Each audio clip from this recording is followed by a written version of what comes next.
Okay, I won't go into the nuances of all these in this video, but here is a list of every state-based action in the game of Magic the Gathering. 704.5, the state-based actions are as follows.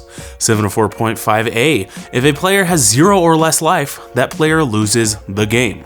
If a player attempted to draw a card from a library with no cards in it, since the last time state-based actions were checked, that player loses the game. C, if a player has 10 or more poison counters, that player loses the game. Now that gets a little tricky with two-headed giant because that's 15 poison counters, but then it's basically the same after that. D says if a token is in a zone other than the battlefield, it ceases to exist. E, if a copy of the spell is in a zone other than the stack, it ceases to exist. If a copy of a card is in any zone other than the stack or the battlefield, it ceases to exist. F, if a creature has toughness 0 or less, it's put into its owner's graveyard. Regeneration cannot replace this event. G, if a creature has toughness greater than 0 and the total damage marked on it is greater than or equal to its toughness, that creature has been dealt lethal damage and is destroyed. Regeneration can replace this event. If a creature has toughness greater than 0 and it's been dealt damage by a source with death touch since the last time state-based actions were checked, that creature is destroyed. Regeneration can replace this event. If a planeswalker has loyalty 0, it's put into its owner's graveyard. If 2 or more legendary permanents with the same name are controlled by the same player, that player chooses one of them, and the rest are put into their owner's graveyards. This is called the legend rule. If 2 or more permanents have the super type world, all except one had the world super type for the shortest amount of time are put into their owner's graveyards. In the event of a tie for the shortest amount of time, all are put into their owner's graveyards. This is called the world rule. Imagine it as if someone has a world enchantment, somebody can replace it with a different one, the last one leaves the battlefield. It's that simple. If an aura is attached to an illegal object or player, or is not attached to an object or player, that aura is put into its owner's graveyard. If an equipment or fortification is attached to an illegal permanent or to a player, it becomes unattached from that permanent or player. It remains on the battlefield. If a creature is attached to an object or player, it becomes unattached, and it remains on the battlefield.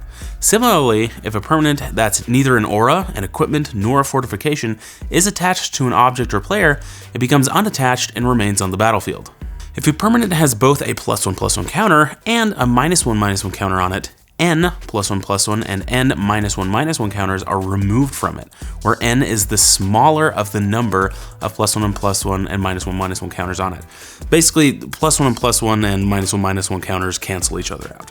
That's basically all it's saying. If a permanent with an ability that says it can't have more than N counters of a certain kind on it has more than N counters of that kind on it, all but N of these counters are removed from it.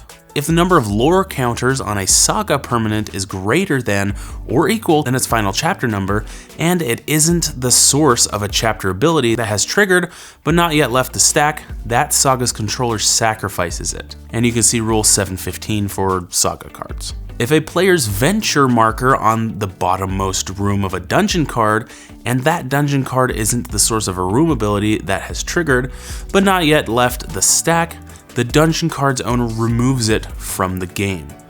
See rule 309 dungeons if you want to get more in depth with those.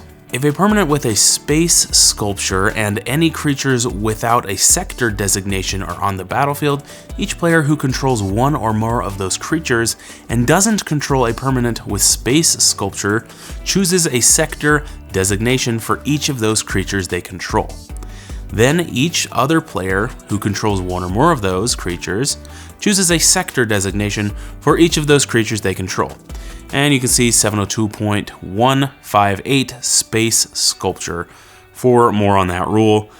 Hopefully I gave you some good examples of what state-based actions are, and all of them, they're on that list. There are so many things that go into this stuff, and there's just too much to explain in this video. But thank you for watching. Hopefully I can bring up some more stuff in the future, and hopefully it made sense. So anyway, if you like to know what a state-based action is or more explanation on that, watch this video here. These are kind of sister videos, and yeah, that's all I got. I'll see you guys next week for your weekly dose of magic, but only if you ring that little bell button. Ding, ding, ding. Room service, housekeeping.